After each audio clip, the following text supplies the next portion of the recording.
हाल है और सब बढ़िया है। आज हम जो बात करेंगे हमारी टाइम वेरिंग फील्ड के बारे में बात करेंगे। आपको पहला लेक्चर याद होगा कि जब पहले लेक्चर में हम आपसे इलेक्ट्रोमैग्नेटिक थ्योरी के बारे में बात कर रहे थे तो वहाँ पर हमने कहा था कि इस आपकी जो इलेक्ट्रोमैग्नेटिक थ्योरी होती है 3 पार्ट में डिवाइड होती थी। पहली आपकी क्या थी भैया? इलेक्ट्रोस्टैटिक थी। पहली जो आपका था पहला पार्ट आपका वो इलेक्ट्रोस्टैटिक था, ठीक है। इस इलेक्ट्रोस्टैटिक में आपको याद होगा आपने कहा था कि यहाँ पर आपका जो सोर्स चार्ज होता है, सोर्स चार्ज आपका कैसा होगा? ये स्टेशनरी होगा, ठीक है। ये स्टेशनरी आपका जो सोर्स चार्ज होगा ये क्या करता है भैया? ये एक इलेक्ट्रिक फील्ड प्रोड्यूस करता है। क्या करता है? एक इलेक्ट्रिक फील्ड प्रोड्यूस करेगा और वो इलेक्ट्रिक फील्ड सिर्फ और सिर्फ फंक्शन होती है पोजीशन की, ठीक है। टाइम चेंज का फंक्शन वो नहीं होती, मतलब टाइम आप चेंज करेंगे तो आपके इलेक्ट्रिक फील्ड पर कोई इफेक्ट नहीं आएगा, ठीक है। सिर्फ और सिर्फ आप पोजीशन चेंज करेंगे तो आपकी क्या होगी? इलेक्ट्रिक फील्ड चेंज होती जाएगी, लेकिन आपके टाइम बदलने पर आपकी फील्ड में कोई परिवर्तन नहीं होगा। दूसरा हमने पढ़ा था, दूसरी हमारी जो क्या था, दूसरी आपकी जो टॉपिक था वो मैग्नेटोस्टैटिक था, ठीक है। मैग्नेटोस्टैटिक्स। इस मैग्नेटोस्टैटिक में आपने कहा था आपका जो स्टडी करंट सोर्स होगा, करंट सोर्स आपका कैसा होना चाहिए? स्टेडी होना चाहिए। ये स्टेडी जो करंट सोर्स होगा ये क्या करता था भैया? ये आपकी एक मैग्नेटिक फील्ड प्रोड्यूस करता था, और ये जो मैग्नेटिक फील्ड होती है ये आपका ये भी पोजीशन का फंक्शन होती थी। किसका फंक्शन होती थी? सिर्फ और सिर्फ पोजीशन का, टाइम का कोई फंक्शन नहीं होता था। ना तो आपकी इलेक्ट्रिक फील्ड ही फंक्शन होती थी और ना ही आपकी मैग्नेटिक फील्ड ही फंक्शन होती थी। मतलब टाइम आप चेंज करते थे तो आपकी इलेक्ट्रिक फील्ड में कोई चेंज नहीं था और मैग्नेटिक फील्ड में भी कोई चेंज नहीं था, ठीक। लेकिन यहाँ पर हम जो बात करेंगे टाइम वेरिंग फील्ड में, जो बात करेंगे आपसे, यहाँ पर आपका जो सोर्स चार्ज होगा, ठीक है, और आपकी जो सोर्स करंट होगी, ठीक है, सोर्स चार्ज आपका ये भी आपका टाइम का फंक्शन होगा और आपकी जो सोर्स करंट होगी ये भी टाइम का फंक्शन होगी। मतलब इसके द्वारा जो प्रोड्यूस हुई इलेक्ट्रिक फील्ड होगी वो भी आपका क्या होगी भैया? टाइम का फंक्शन होगी, और आपका जो डेवलप्ड मैग्नेटिक फील्ड होगी वो भी आपकी क्या होगी? टाइम का फंक्शन, ठीक है। अब पहले इसके डिटेल सिलेबस की बात करते हैं कि इस टॉपिक में आपको पढ़ना क्या क्या है, ठीक है। पहले तो हम इसमें पढ़ेंगे आपके मैक्सवेल इक्वेशन। पहला जो टॉपिक होगा यहाँ पर हम क्या करेंगे? पहला टॉपिक आपका होगा मैक्सवेल इक्वेशन। मैक्सवेल इक्वेशन हम इसमें पढ़ेंगे मैक्सवेल कंडीशन की एक जनरलाइज कंडीशन पढ़ेंगे, जनरल कंडीशन जो होगी, और दूसरा इनसाइड द मैटर, ठीक है, इनसाइड द मैटर इसमें पढ़ेंगे। फिर दूसरा टॉपिक हमारा जो होगा, अब आपने पढ़ा होगा, आपको याद होगा कि हमने इलेक्ट्रोस्टैटिक की भी बाउंड्री कंडीशन पढ़ाई है और मैग्नेटोस्टैटिक की बाउंड्री कंडीशन पढ़ाई है। तो वैसे इसकी भी एक बाउंड्री कंडीशन होगी टाइम वेरिंग फील्ड की। Boundary condition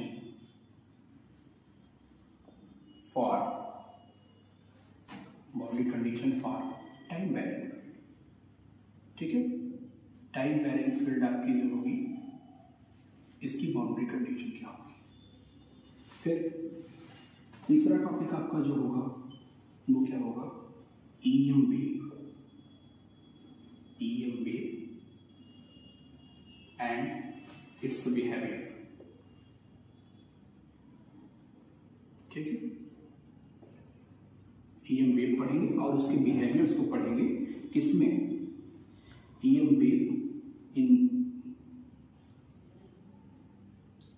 unbound medium, EM wave unbound medium, और दूसरा आपका बाउंड मीडियम, ठीक है, बाउंड मीडियम है।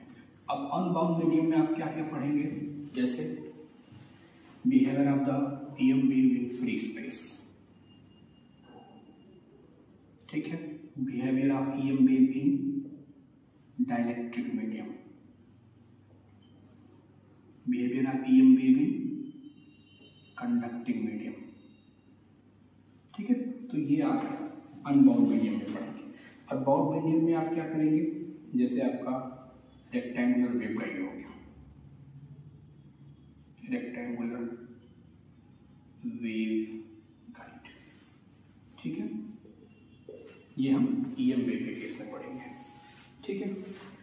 इसके बाद हमारा जो टॉपिक होगा पॉइंटिंग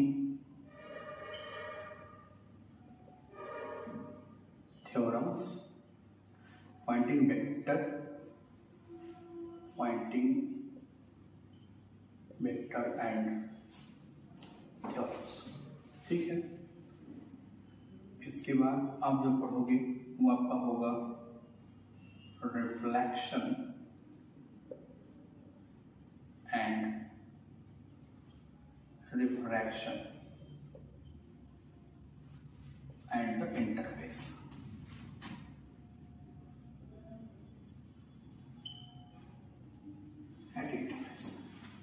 ठीक है। इसके बाद जो टॉपिक होगा हमारा वो आपका होगा पोटेंशियल फार्मुलेशन, पोटेंशियल फार्मुलेशन। इसके बाद का जो टॉपिक होगा हमारा क्या होगा, पोटेंशियल फार्मुलेशन। अब पोटेंशियल फार्मुलेशन में आप दो पढ़ेंगे, कौन सा याद होगा, एक स्केलर पोटेंशियल, दूसरा वेक्टर पोटेंशियल, ठीक है। दोनों पढ़े जाएंगे, स्केलर और वेक्टर पोटेंशियल।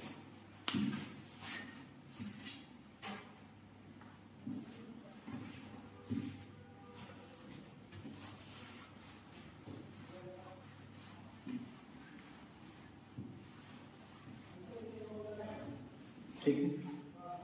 इसके बाद हमारा जो टॉपिक होगा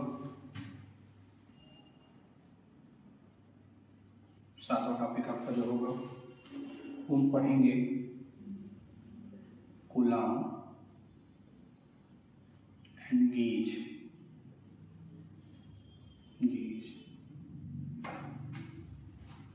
coulomb and Lawrence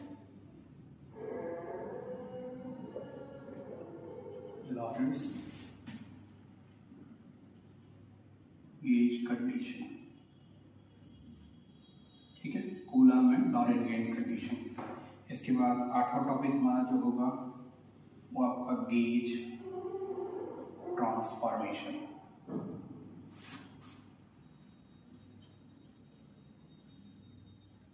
gauge transformation, ठीक है। इसके बाद आपका होगा concept of retarded potential, concept of retarded potential, ठीक है।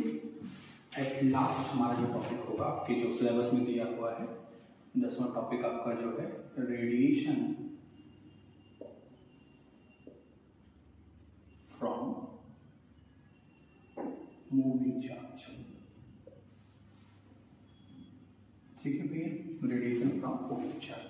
तो इतने टॉपिक हमें इस चैप्टर में आपको पढ़ने पड़ेंगे, ठीक है। तो ये नहीं दिखना होगा, तो ये आपको नहीं दिखना है, तो ये देख लीजिए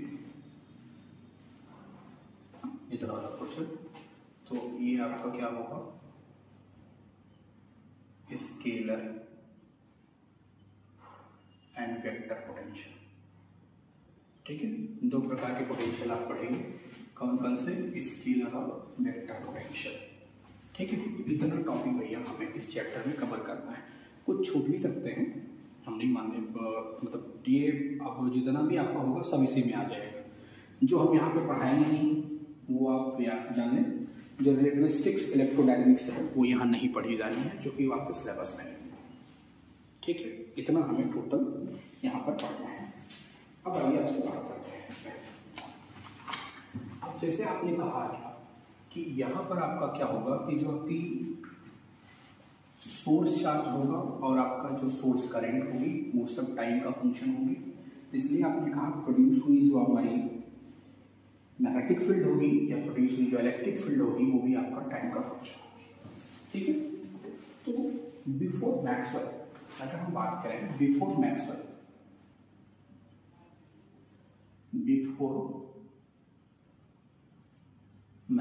आपकी जो इलेक्ट्रोमैग्नेटिक थ्योरी थी वो क्या था, डाइवर्जेंस ऑफ E ये आपका बराबर होता था रो अपॉन एप्सिलॉन नॉट। ठीक है, अगर इसका इंटीग्रल फॉर्म आप पढ़ें तो इंटीग्रल फॉर्म आपका क्या होता था, E into D S is equal to, ये आपका बराबर होता था 1 upon epsilon naught rho into D P.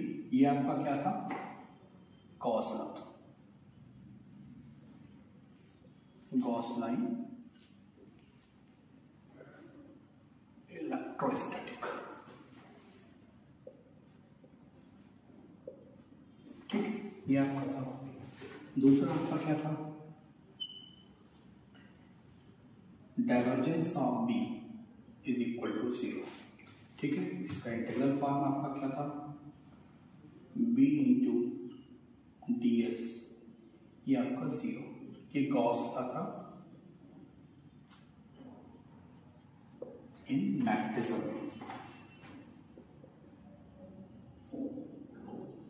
Gauss line magnetism. ठीक है, इसका मतलब क्या था, इसका सिग्निफिकेंस आपने क्या निकाला था, आपने कहा था अब्सेंस ऑफ मोनोपोल, कि मैग्नेटिक फील्ड में मोनोपोल कभी एग्जिस्ट नहीं करता। ठीक है, तीसरा आपका जो था वो आपने कहा था कर्ल ऑफ E, ये 0 था। ठीक है, ये आपकी फील्ड की स्टैटिक होने की कंडीशन भी हुआ करती थी। ठीक है, इसको आपने पढ़ा क्या था, इसका अगर इंटीग्रेशन फॉर्म में पढ़ें तो आपका वो ये था E into D L is equal to 0। ये लाइन ये किसके लिए वेरीफाइड था, सिर्फ और सिर्फ स्टैटिक इलेक्ट्रिक फील्ड के लिए। ठीक है, चौथा आपका जो था वो क्या था, curl of E, curl of B, ये बराबर किसके था, mu naught times of the J। ठीक है, और इसका अगर वेक्टर और इंटीग्रल फॉर्म लिखें तो आपका integration B into D L is equal to किसके था, mu naught times of the I के। ये आपका क्या था, एम्पियर लॉ, एम्पियर्स लॉ। ठीक है, ये चारों इक्वेशन तब वेरीफाइड थे जब आपकी फील्ड कैसी थी भैया, स्टैटिक थी। लेकिन जब आपकी फील्ड को हमने क्या कर दिया, टाइम वेरिंग फील्ड मान लिया, जब आपकी फील्ड टाइम वेरिंग हुई तो ये ऊपर के जो दो इक्वेशन हैं ये दोनों वैलिड हैं, ये दोनों जो हैं ये आपके वैलिड हैं, किसके लिए, दोनों आपके जो इक्वेशन हैं, इक्वेशन नंबर 1 और 2, ध्यान समझिएगा, इक्वेशन नंबर 1 और 2 आपके जो हैं ये वैलिड हैं, valid for time varying field. ठीक है, टाइम वेरिंग फील्ड के लिए ये दोनों इक्वेशन आपके ये दोनों वैलिड हैं। ठीक है, लेकिन आपके इक्वेशन नंबर 3 और 4 ये दोनों क्या है, जब आप ये सिर्फ और सिर्फ स्टैटिक फील्ड के लिए वेरीफाइड है। जब आप टाइम वेरिंग फील्ड की बात करोगे ये दोनों वेरीफाइड नहीं। ठीक है, तो इनको आपको क्या करना पड़ेगा, मॉडिफाई करना पड़ेगा। ठीक है, तो इसको फैराडे साहब ने मॉडिफाइड किया, इसी को आप फैराडे लॉ कहेंगे, मॉडिफाइड होगा, और इसको स्वयं एम्पियर्स ने किया था, इसको मॉडिफाइड एम्पियर्स लॉ पढ़ा जाएगा आगे, मॉडिफाई होगा ये मॉडिफाइड एम्पियर लॉ। ठीक है, it is self modified by amperes, ये आपको मॉडिफाइड एम्पियर्स लॉ कहा जाता है। ठीक है, तो ये ध्यान रखेंगे कि आपकी जो बिफोर मैक्सवेल आपकी जो 4 क्वेश्चंस थे, इसमें आपके क्वेश्चन नंबर 1 और 2 आपके जो हैं ये दोनों केस के लिए वेरीफाई है, चाहे आपकी फील्ड स्टैटिक हो चाहे आपकी फील्ड टाइम वेरिंग हो, तो दोनों फील्ड के लिए आपकी वेरीफाइड है। लेकिन आपके जो 3 और 4 हैं ये दोनों सिर्फ और सिर्फ स्टैटिक के लिए वेरीफाइड होगी। जब आपको वेरिंग फील्ड की बात करोगे तो इनको क्या करना पड़ेगा भैया, ये मॉडिफाइड होंगी। तो आइए पहले हम स्टार्ट करते हैं आपसे। इक्वेशन नंबर 2 को मॉडिफाई 3 को मॉडिफाइड करते हैं, ठीक है। तो इक्वेशन नंबर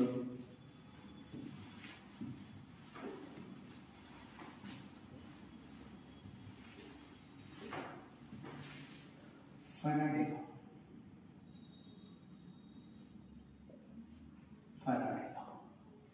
या इसी को कहते हैं इलेक्ट्रोमैग्नेटिक इंडक्शन,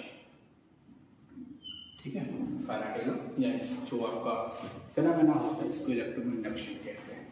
इसको पढ़ाने से पहले एक छोटा सा टॉपिक हम आपको समझाते हैं, फिर बात करते हैं मैग्नेटिक फ्लक्स की। मैग्नेटिक फ्लक्स क्या होता है? मैग्नेटिक फ्लक्स किसी भी ओपन सरफेस के लिए आपका जो मैग्नेटिक फ्लक्स आपका होता है वो बराबर होगा v डॉट ds के। इट इज ये किसके लिए भैया? For open surface, for open surface, ठीक है। अगर आपका सरफेस क्लोज है, तभी आपने गॉस लाइन मैकेनिज्म में कहा था कि क्लोज सरफेस के लिए आपका जो v इंटू ds होता है ये आपका क्या होगा? 0 होगा, ये ध्यान रखेंगे। अगर ओपन सरफेस है तो ओपन सरफेस के लिए आपकी जो मैग्नेटिक फ्लक्स होगा आपका ये होगा, और अगर आपका सरफेस क्लोज है तो आपका क्लोज सरफेस के लिए मैग्नेटिक फ्लक्स आपका क्या होता है? 0 होता है, ठीक, ये याद रखिएगा। अब अगर हम देखें कि आपका जो मैग्नेटिक फ्लक्स है ये किस पे डिपेंड करेगा? Magnetic flux depends on B। अगर आप B बदलोगे तो भी आपकी मैग्नेटिक फ्लक्स क्या हो जाएगा? चेंज हो जाएगा। दूसरा आप देखो किस पे डिपेंड करेगा? Depend on ds। अगर आप सरफेस एरिया चेंज करोगे तो भी आपका फ्लक्स चेंज हो जाएगा। तीसरा किस पे डिपेंड करेगा? Depends on angle between B and ds या dP एंड s। तो ये ध्यान रखेंगे, थोड़ा सा ये ध्यान रखने वाली बात है कि आप तीनों में से कोई भी बदल दो, चाहे आप मैग्नेटिक फील्ड के स्ट्रेंथ को बदल दोगे, चाहे आप सरफेस एरिया बदल दो, चाहे आप क्या बदल दे भैया, दोनों के बीच में एंगल बदल दो। अगर आप इसको बदल देते हो तो आपका जो फ्लक्स होगा वो क्या हो जाएगा? चेंज हो जाएगा। ये याद रखिएगा, ठीक है। अब बात करते हैं फैराडे लॉ को। पहले फैराडे लॉ आपका एक एक्सपेरिमेंटल ऑब्जर्वेशन है, ये ध्यान रखेंगे। फैराडे लॉ एम्पिरिकली आपका गया है, इसका कोई मैथमेटिकल प्रूफ नहीं है। तो फैराडे लॉ को समझाने के लिए पहले एक छोटा सा एक्सपेरिमेंट आपको नोट कराते हैं। देखिए ये हमारे पास क्या है? ये इलेक्ट्रोमैग्नेट है जिसका ये नॉर्थ पोल है, ठीक है, और हमारे पास एक सॉलिनॉइड है, ठीक है। और करंट को मेजर करने के लिए यहाँ पर हमने एक गैल्वेनोमीटर लगाया है, ठीक है। पहले केस में आपका जो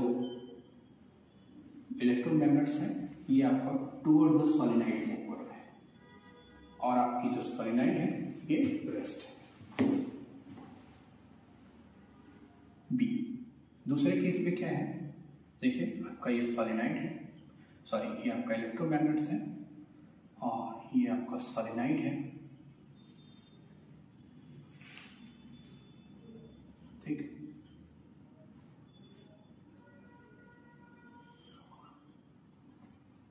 ये आपका बी, दो केस है आपके पास, ठीक।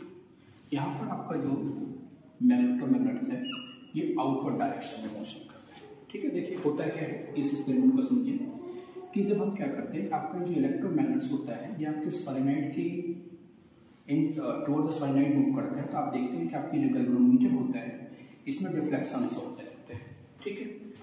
और जब आपका यही आपका इलेक्ट्रोमैग्नेट क्या होता है भैया, जब ये आउटवर्ड डायरेक्शन मोशन करता है तो भी आपकी जो गैल्वेनोमीटर होती है इसमें डिफ्लेक्शंस मेजर होते हैं, लेकिन अपोजिट डायरेक्शन।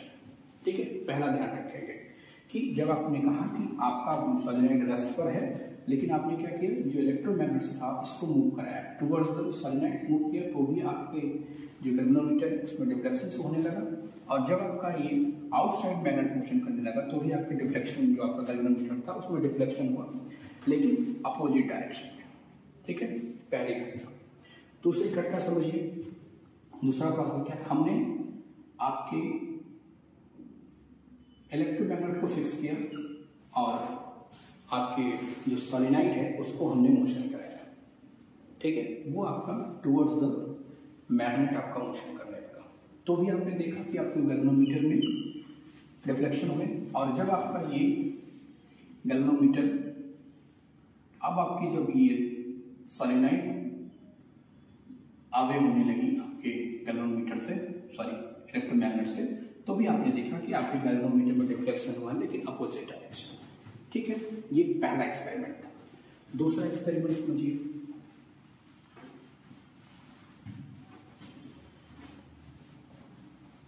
दूसरा एक्सपेरिमेंट क्या था कि हमने दो कॉइल्स ले, या कि दो कॉइल्स हैं।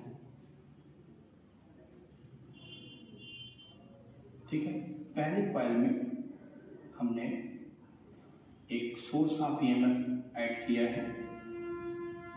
ठीक है, जिसमें इसकी एक करंट आई इसमें फ्लो हो रही है, और यहाँ पर हमने क्या किया है, एक आपका गैल्वेनोमीटर यहाँ पर लगा दिया, ये जी। दूसरे केस में क्या है, यहाँ भी हमने क्या किया है, एक आपका सोलेनॉइड लिया, यहाँ आपका एक कॉइल लिया है। ठीक है, यहाँ भी हमने आपके डिफ्लेक्शंस को मेजर करने के लिए यहाँ पर हमने गैल्वेनोमीटर लगाया। ठीक है, और ये आपका की देखिए, जब हम क्या करते हैं, इस की को कनेक्ट करते हैं, की के को हम कनेक्ट करते हैं, देखते हैं कि पहला आपका जो प्राइमरी कॉइल होता है इसमें करंट फ्लो होने लगती है। ठीक है, जब इसमें करंट आपकी फ्लो होने लगती है तो आपके ये जो गैल्वेनोमीटर होता है इसमें डिफ्लेक्शंस होने लगते हैं। दूसरे में हमने क्या किया, हमने इसमें आपकी जो की को डिस्कनेक्ट किया, की को डिस्कनेक्ट किया, तो यहाँ पर आपकी फिर भी आपके गैल्वेनोमीटर में डिफ्लेक्शन होने लगे, लेकिन अपोजिट डायरेक्शन में। ठीक है, इन दोनों एक्सपेरिमेंट से आप देख क्या रहे हो कि जब किसी भी कॉइल के, आप दोनों एक्सपेरिमेंट से देखते क्या हो कि हम किसी भी कॉइल का, किसी भी सर्किट का जब मैग्नेटिक फ्लक्स या उसमें फ्लो होने वाली करंट्स को आप चेंज करते हो, तो उस कॉइल में या उसके नेबरिंग कॉइल में एक आपका ईएमएफ प्रोड्यूस हो जाता है, एक ईएमएफ इंड्यूस्ड हो जाता है। इस फिनोमेना को हम क्या कहते हैं, इंड्यूस। इस फिनोमेना को हम क्या कहते हैं, इलेक्ट्रोमैग्नेटिक इंडक्शन कहते हैं। ये फिनोमेना समझिए, आप कहते हैं क्या हो कि दोनों, जब हम क्या करते हैं, मैग्नेटिक फ्लक्स आपका चेंज करेंगे तो उसी कॉइल में या उसके नेबरिंग कॉइल में एक आपका ईएमएफ इंड्यूस हो जाता है। इस फिनोमेना को हम क्या कहते हैं, इलेक्ट्रोमैग्नेटिक इंडक्शन कहते हैं। ठीक है, फैराडे साहब ने कहा कि जो प्रोड्यूस हुआ ईएमएफ होगा, ठीक है, ये जो प्रोड्यूस हुआ ईएमएफ आप बात करते हो, इसकी जो वैल्यू होगी, उन्होंने क्या कहा कि जब आपका मैग्नेटिक फ्लक्स चेंज होगा ड्यू टू एनी रीजन, मतलब चाहे आप भी बदल रहे हो, चाहे आप सरफेस एरिया बदल रहे हो, चाहे उनके बीच का एंगल बदलोगे, तो एक आपका ईएमएफ जनरेट होगा और उसकी जो वैल्यू होगी आपकी भैया क्या होगी, डी फाई अपॉन डीएम के, dt के होगी। ठीक है, यहाँ पर जो माइनस साइन आपका होगा, नेगेटिव साइन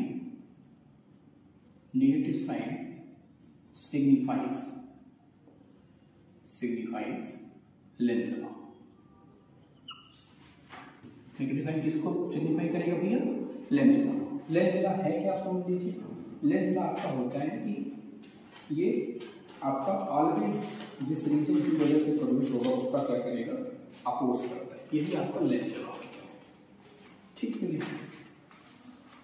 ये आपका फैराडे का लॉ है। फैराडे लॉ क्या है कि अगर आपका व्हाटएवर किसी भी रीजन की वजह से आपकी मैग्नेटिक फील्ड, मैग्नेटिक फ्लक्स आपका जब चेंज होगा, चाहे वो आपका क्या हो, ड्यू टू द आप magnetic flux, magnetic field change कर दीजिए, या सरफेस एरिया चेंज कर दीजिए, या दोनों के बीच का एंगल बदल दीजिए, कोई भी रीजन की वजह से आप जब क्या करते हो, ये फील्ड चेंज करोगे तो आप कहते हो कि आपका फ्लक्स बदलेगा। जब फ्लक्स चेंज होगा तो आपका क्या होगा, वो एक इंड्यूस ईएमएफ प्रोड्यूस होगा और उसकी वैल्यू क्या होगी, d∅m/dt के बराबर होगी। और ये नेगेटिव साइन का मतलब क्या हो जाएगा, ये सिर्फ लेंज लॉ को होता है। लेंज लॉ क्या रिप्रेजेंट करेगा कि जिस रीजन की वजह से प्रोड्यूस होगा उसका ये क्या करेगा, ऑलवेज विरोध करेगा, ऑलवेज अपोजिट। आप कह लो इसकी डायरेक्शन क्या होगी, ऑलवेज अपोजिट होगी। ठीक, ये आपका हो गया फैराडे का स्टेटमेंट। अब हम बात करते हैं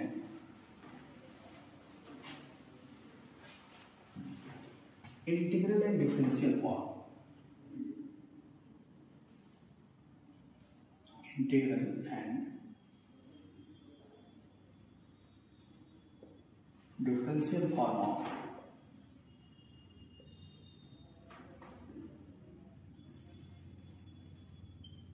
फैराडे लॉ।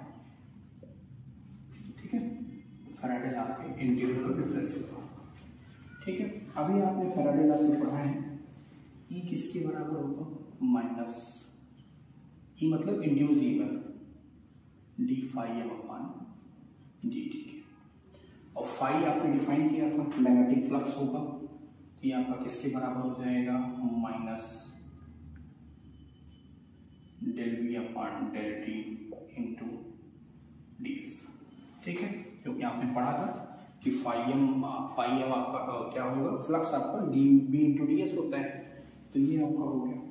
ठीक है, अब आपने पढ़ा क्या है, we know that a changing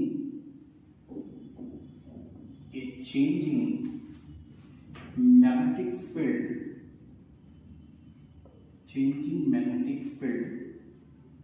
produce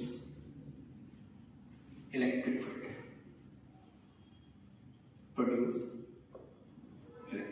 changing आपकी जो मैग्नेटिक फील्ड होती है वो किसको प्रोड्यूस करेगी, आपके इलेक्ट्रिक फील्ड को प्रोड्यूस करेगी। और उस इलेक्ट्रिक फील्ड को आप कैलकुलेट कैसे करेंगे, और बराबर होगा E इंटू डी के।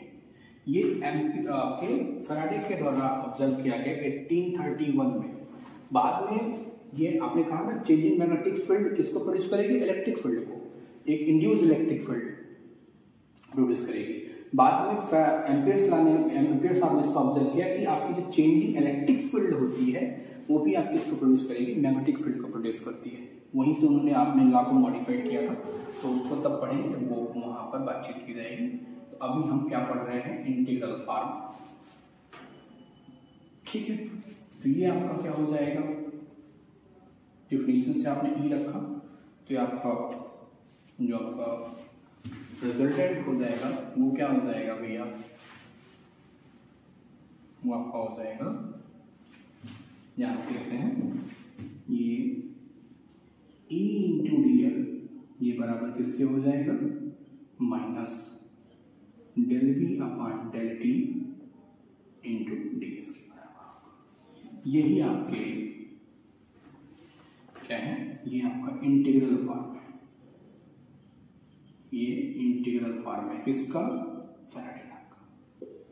ठीक है, अब अगर आपको डिफरेंशियल फॉर्म पढ़ना है तो क्या करें, स्टोक्स लॉ का इस्तेमाल करिए। स्टोक्स लॉ क्या कहता था, ये ध्यान रखेंगे, यहाँ आपका सरफेस इंटीग्रल होगा और ये आपका लाइन इंटीग्रल होगा। लाइन आपने कहा था कोई भी लाइन इंटीग्रल सरफेस में कैसे कन्वर्ट होगा, जब आप उसका कर्ल लेंगे, आपका curl of E into dl, ये आपका dl किसमें कन्वर्ट हो जाएगा, ds में, ये सरफेस में बदल जाएगा और बराबर किसकी हो जाएगा, माइनस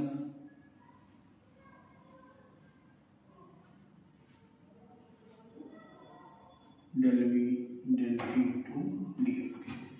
ठीक है, तो यहाँ से आप करेंगे तो आपका जो डिफरेंशियल फॉर्म आएगा वो आपका बराबर होगा माइनस ∂V/∂t के।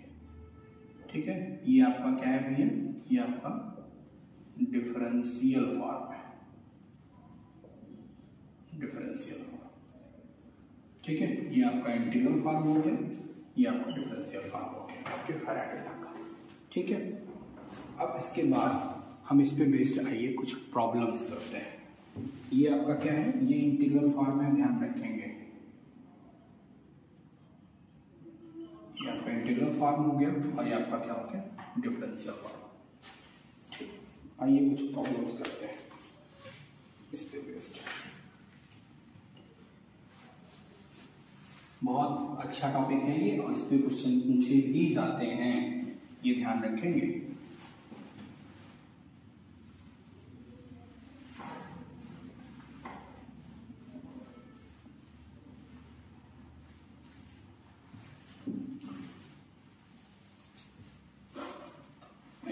पहला प्रॉब्लम है, प्रॉब्लम नंबर 1। क्या है कि vertical copper disc,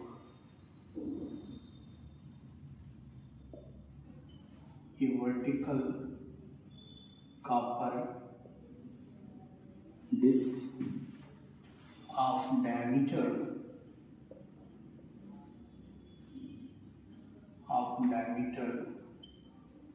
20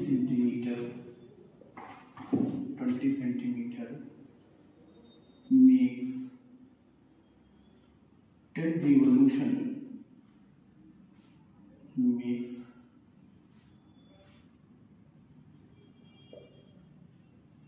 revolutions per second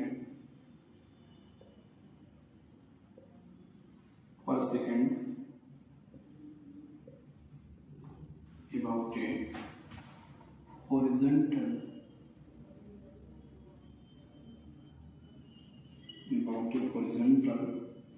axis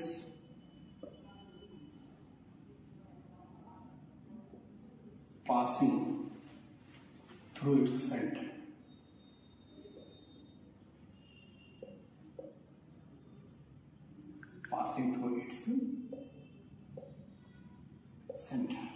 ठीक है, कह रहे हैं कि a uniform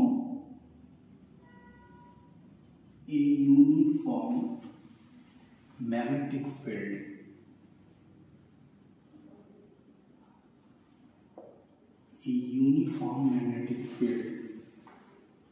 of 100 Gauss x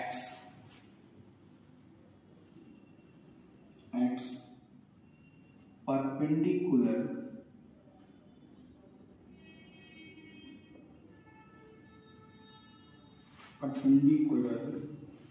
to the plane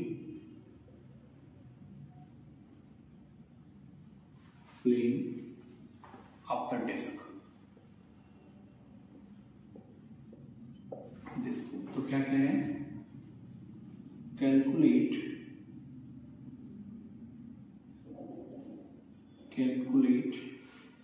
the potential difference।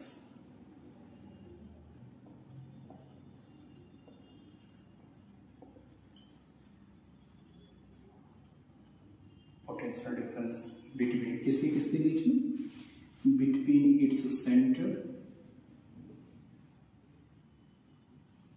And ring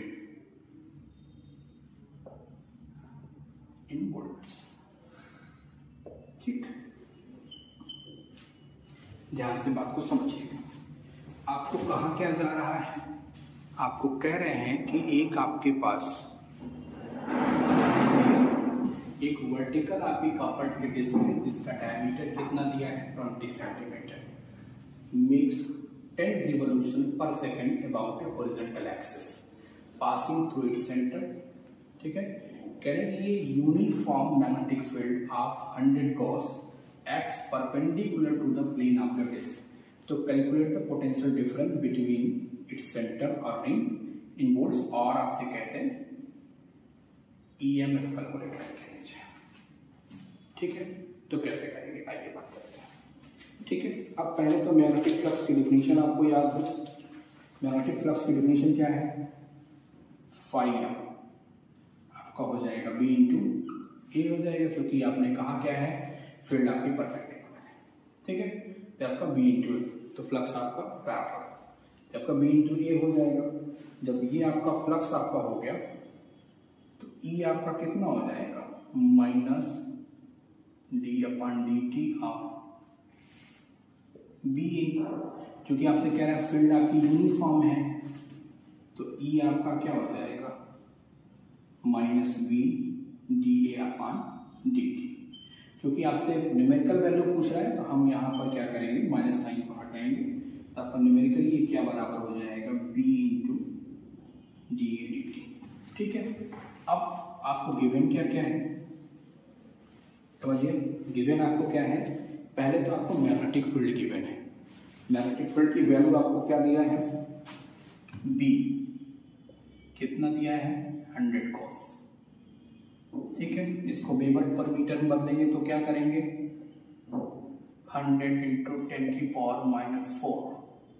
weber per metre square. ठीक है, तो वैल्यू कितनी हो जाएगी, 10⁻² वेबर मीटर स्क्वायर। ये आपकी मैग्नेटिक फील्ड होगी। ठीक है, डायमीटर 20 सेंटीमीटर दिया है तो रेडियस कितना हो जाएगा, 10 सेंटीमीटर मतलब 0.1 मीटर। आर आपका क्या हो गया, 0.1 मीटर।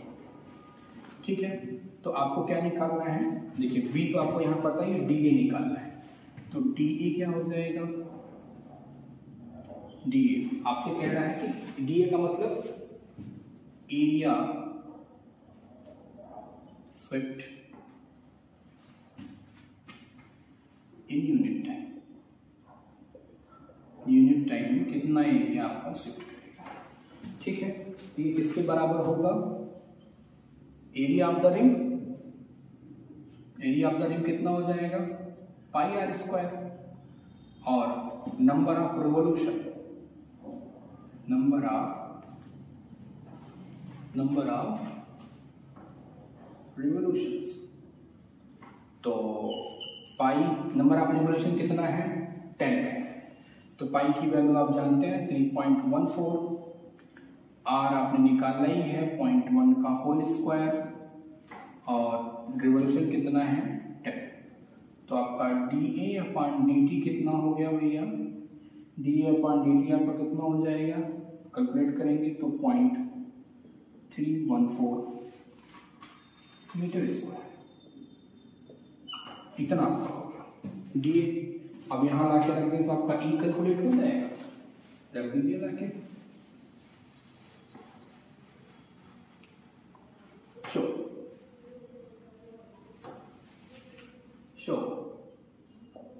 ई क्या हो जाएगा, रख दीजिए वैल्यू। क्या आपका ई कितना निकालना है आपने, बी 10⁻⁻², और वो कितना आया है 0.314। तो ये आपका कितना गया, 3.14 इंटू 10⁻³ वोल्ट ई, इतना। ठीक है, इसी को आप लिख सकते हैं E = 3.14 मिलीवोल्ट। इतना आपका पोटेंशियल डेवलप होगा, किसके किसके बीच में, रिंग्स और उसके सेंटर के बीच में। ठीक है, एक प्रॉब्लम ये होगी। आइए एक प्रॉब्लम और करते हैं।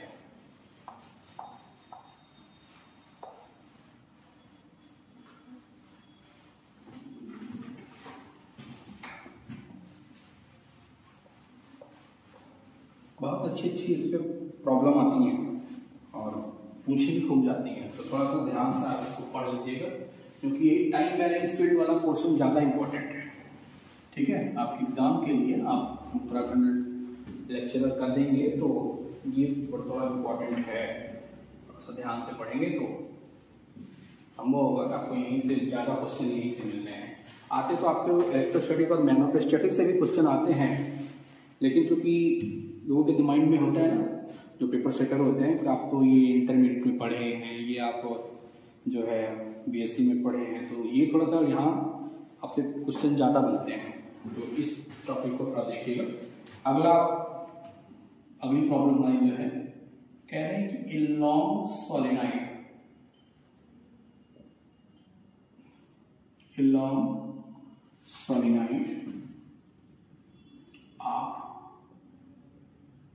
diameter 5 centimeter has 100 closely and evenly found turns per centimeter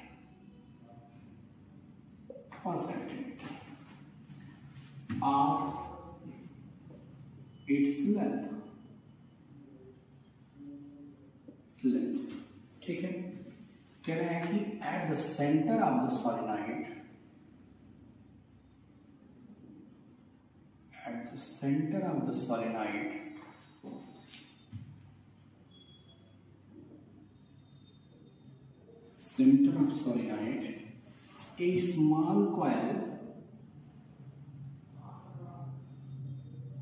a small coil of 50 tons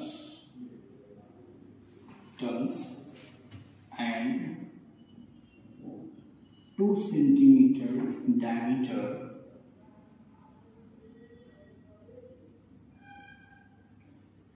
is placed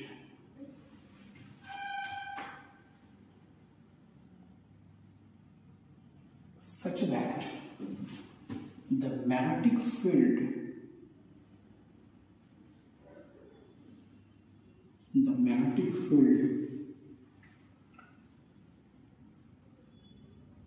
produced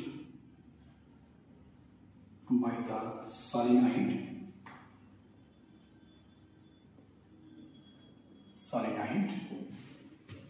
is parallel to the axis of the coil।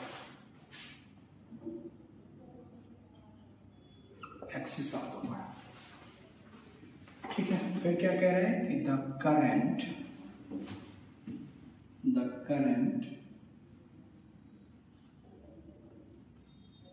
in the solenoid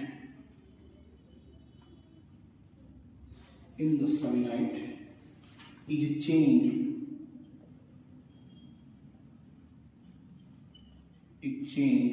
from कौन से कहाँ तक 2 ampere to 0 and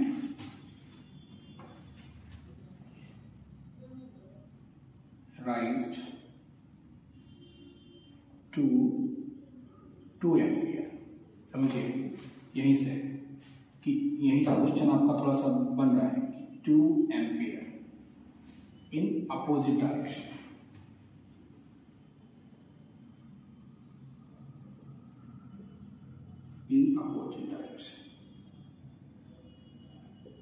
ठीक, तो क्या कह रहे हैं, opposite direction at steady rate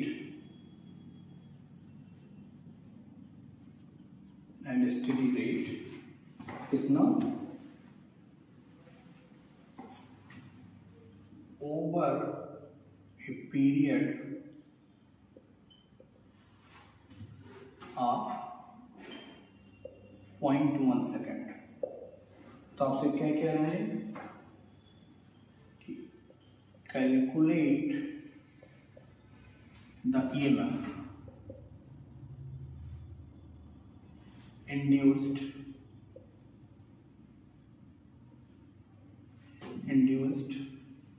in the coil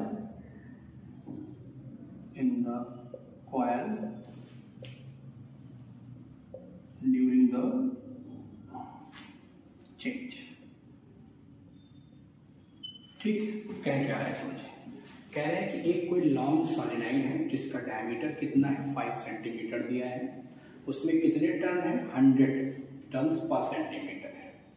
ठीक है, तो कह रहा है उसके सेंटर पर एक कॉइल, देखिए एक कॉइल, इसमें कितने टर्न है 50 नंबर ऑफ टर्न्स हैं और उसका डायमीटर कितना है 2 सेंटीमीटर है। उसको इस प्रकार से रखा गया है कि magnetic field produced by the solenoid is parallel to the axis of the coil. ठीक है, वो क्या है, उसके जो कॉइल की एक्सिस है उसके पैरेलल है। तो आपसे कह रहे हैं कि अगर आपकी जो करंट हो सोलेनॉइड में वो चेंज हो रही है 2 एम्पियर टू 0 और फिर राइज होती है 2 ampere to 0 to 2 ampere with rate कितना है 0.1 सेकेंड है। तो आपसे कह रहे हैं कि आप हमें क्या बता दीजिए, इंड्यूस्ड ईएमएफ बता दीजिए जो कॉइल में प्रोड्यूस हुई। ठीक है, अब आपको याद हो तो आपने पढ़ा है कि magnetic field inside the coil कितनी होती है भैया, इनसाइड द कॉइल आपका कितना होगा, B mu not an I.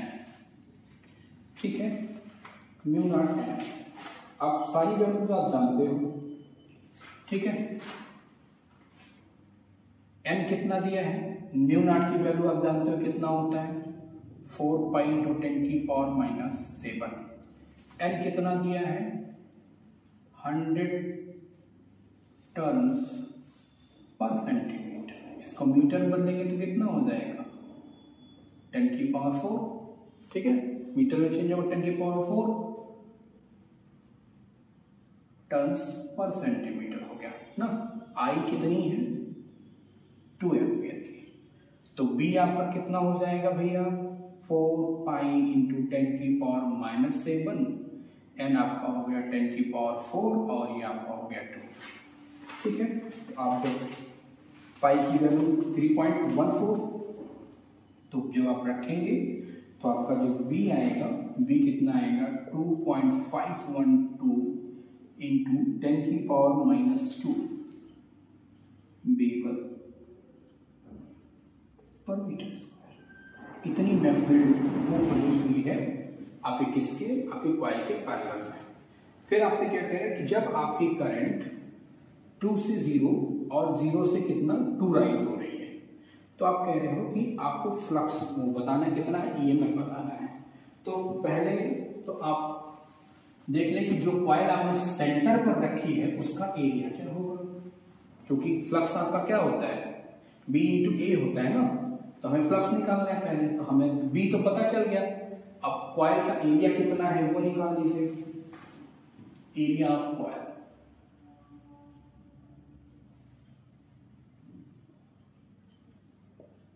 Area of coil क्या हो जाएगा,